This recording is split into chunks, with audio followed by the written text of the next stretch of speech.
Hey, what's up guys? Another video here. Today I want to talk about how we have to choose between the economy and possibly more deaths from what's going around. Okay, so let me give you an example. So the situation is quite tricky with restaurants because even if you did a partial opening of restaurants, it's just going to be indicating a slow death for these businesses, because even at partial opening, they still have to pay their fixed lease costs, they have to pay their labor, suppliers, and so forth, okay? So what's going to happen is it's just going to delay the permanent closure of these restaurants. And you can already see, as just 2 months pass by, that restaurants are already permanently closing, okay?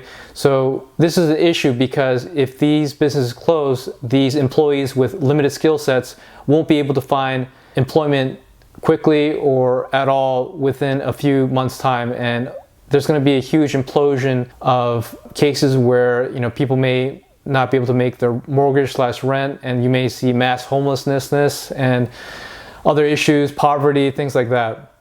So opening restaurants, for example, at a partial capacity isn't really going to solve too many issues, okay? And the flip side is if you do full reopenings of business too early, you're going to have second, third, and fourth waves of the illness going around, okay?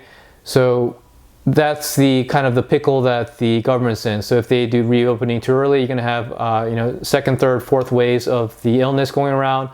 And if you open business too late or have partial openings, what's going to happen is the businesses, they're either going to permanently shut down, and these employees won't have a job to come back to, again, which is terribly damaging to the economy. And you have to keep in mind that small businesses employ quite a few people. So again, the stats may vary, but the small businesses, those employing 10 or less, or under 50 employees, they are really providing a lot of jobs to the American economy. So it's really quite tricky. And as you can see, like I mentioned prior, that many restaurants are shutting down business permanently, so they're not coming back. So you're going to see this phenomenon where you have this restaurants, especially, they're not going to be opening again, and all these people are going to be losing their income. And the issue is federal unemployment, which is $600 per week, is going to only lasts until July 31st. So Congress may extend that, but if they don't extend that and they don't extend unemployment benefits and provide the unemployment benefits for states which are losing funding or becoming insolvent because so many people are claiming unemployment, it's going to be a huge issue. So Congress has to act quickly, and they have to provide the funding for state unemployment and extend the federal unemployment for these individuals, because again, the longer this goes on, the higher likelihood that these small businesses will close shop permanently, okay? And you have to keep in mind that these brick and mortar businesses, it takes a lot of capital to start up these businesses. So the likelihood that they'll come back within the next 5 to 10 years is very, very small if they shut down. And restaurants especially, they have a very small margin.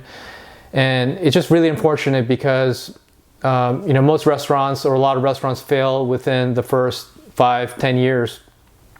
Their lifespan is short, but those businesses that manage to stay open past that time frame, they are going to be greatly affected by this illness that's going around. So again, that's kind of the dichotomy that the government has to manage. So hopefully they go by the data and testing and so forth. But the longer this goes on, and the longer the businesses are forced to close, it's just going to have a really damaging effect to the economy. So you really have to rely on Congress, again, for those folks that don't have a job to come back to, or if they're underemployed, that they keep printing money. But again, from that standpoint, it becomes an issue because of inflation.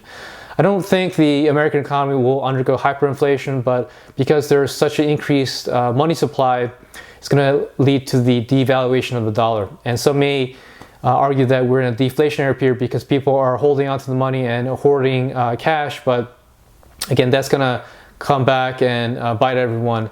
The fact that the money supply is being increased by trillions of dollars, and because the national debt is already so high, it's just going to lead to huge issues. That's why Republicans are hesitant to issue too much more stimulus money via checks. But again, it has to happen if the government and the state and local governments, they prolong this closure. And again, the closure of small businesses will lead to catastrophic economic fallout with the employees that are unable to find work or are going to be underemployed when they come back. And again, the fallout of foreclosures, people not being able to pay rent, evictions, not being able to pay for basic bills, utilities, food expense, it's just going to be really catastrophic. So again, partial reopenings is not really going to help the cause for small businesses, especially restaurants, because they have to operate at full capacity to return profits.